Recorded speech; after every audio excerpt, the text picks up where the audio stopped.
A rash of layoffs in recent months, but a top labor officials predicting good news for the jobless in 2018. JCN's Jillian Gray has the story. The Bank of the Bahamas, the Gaming Board, the Ministry of Tourism, Resorts World Bimini, and the Department of Inland Revenue.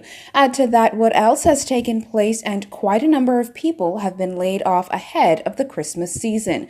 Labor Director Robert Farquharson says these are the results of hard economic times. But the Department of Labor, along with the Ministry of Labor, is looking to, one, ensure that those persons receive their statutory entitlements as set out in the Employment Act. Two, to make sure that those persons have access to the provisions of the National Insurance Board as it relates to unemployment benefits. And finally, we are using the resources of our department to see if we can have those persons re-employed in different industries and in different capacities. Mr. Farquharson's hopeful, though, that the new year will bring new job opportunities. These new job openings will come via Bahamas, that's expected to hire another 2,000 persons next year. This along with a number of other places here in New Providence and Grand Bahama. We know for a fact that in Grand Bahama, for instance, the governor of the Bahamas is in discussions with a group to reopen the Alukaya Hotel. We expect a significant increase in employment as a result of those. Once those negotiations has come to an end, the Department of Labor, in conjunction with Inter-American Development Bank, is going to be in January of 2018 initiate the employability component of the Citizen Security and Justice Program, where we hope to have at least 500 young people between the ages of 16 and 29 engaged in the training program. We could give them the skills necessary, and we could pay them a stipend while they're trained, and then hopefully at the end of that training program, we'll be able to find employment for them. Upon taking office, the government placed a freeze on hirings in the public sector. No word on when that moratorium will be lifted, but Mr. Farquharson says they're working to assist the jobless to gain employment. For JCN News, I'm Jillian Gray. Well, to you, spreading the Christmas cheer may mean buying those big-ticket items and preparing for that ultimate spread. But for others, it means trying to make ends meet, and local charities are finding that an increasing number of people are falling into that category this year, particularly ahead of the holidays. Anna K. Archer has the story. A strained economy, a moratorium on hiring, and layoffs, key ingredients that have all led to an uptick in the number of needy people here in the Bahamas. And according to Director General of the Bahamas Red Cross, Caroline Turnquest, while this is typical around this time of year, nonetheless, there's been a jump. Bain and Grantstown Salvation Army Administrator Major Carol Roberts. An intake of women who are in need of shelter and children. Over the years, the past 2 years since I've been in office, we have had these women seeking shelter, and have seen an increase in women needing accommodation. Costs between the ratio of $75,000 to $90,000 annually to operate this program. Great Commission Ministries and the Bahamas Red Cross can relate. Over the last couple of years, we've seen an increase in the amount of persons that would come to us for some type of assistance, whether it's food, whether it's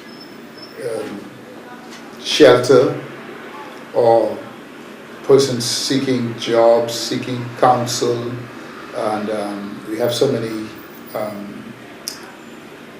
at-risk young people that come to us every day that we work with through our children's program.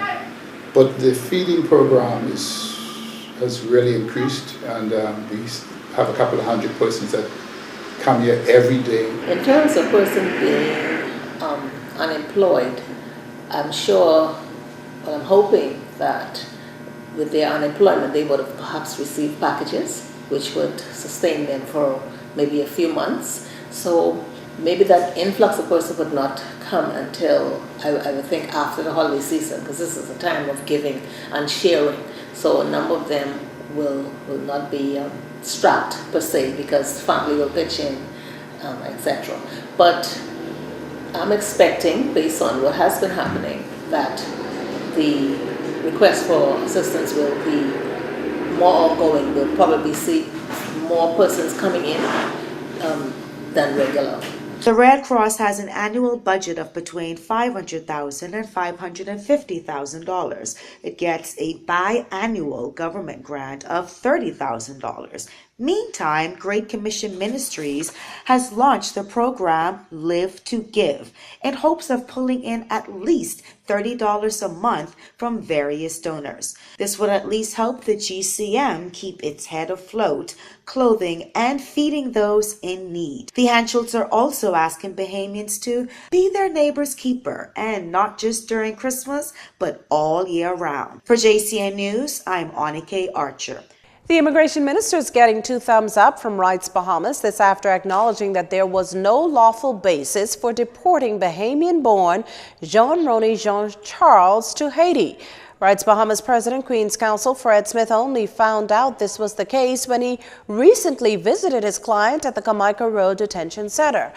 But in commending the minister, Brent Simonet, Rights Bahamas is asking that he go further and clearly state that the practice of arbitrarily detaining Bahamian-born individuals under threat of deportation until someone can produce proof of their birthplace must also cease.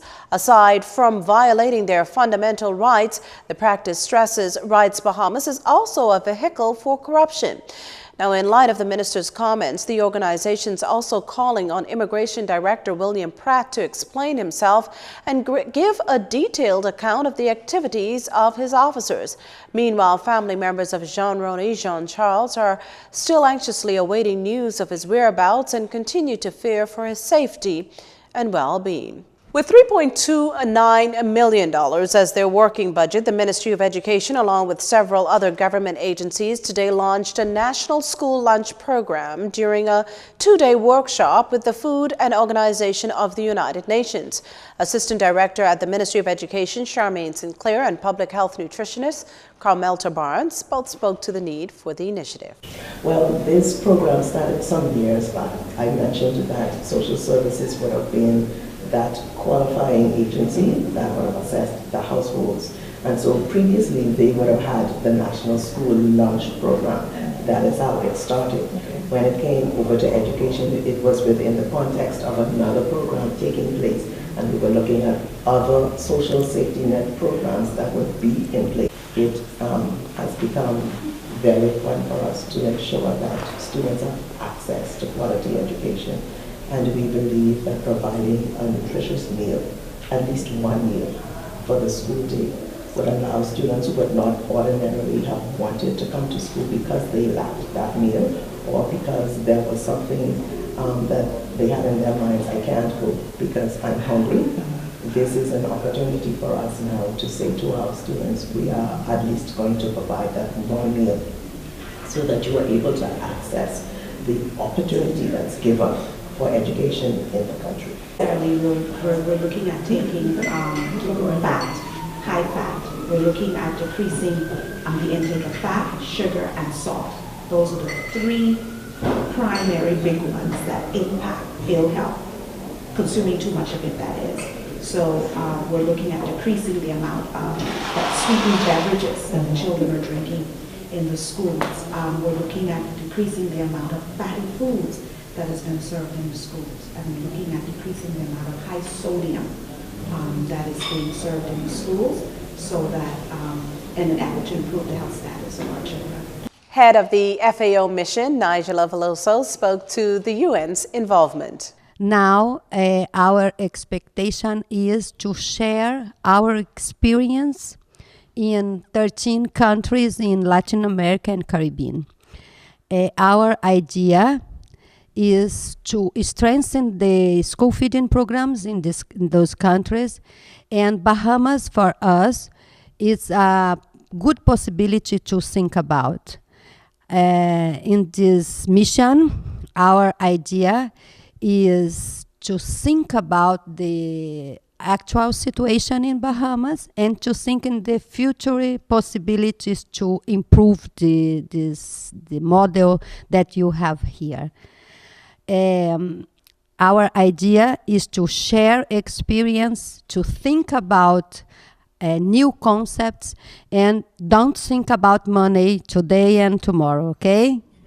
and think about the right of food for students in the world. Now, the National School Lunch Program serves more than 4,000 students a day, including schools scattered throughout 10 family islands. You're watching JCN News. Stay with us. This segment of the news was brought to you by Alive.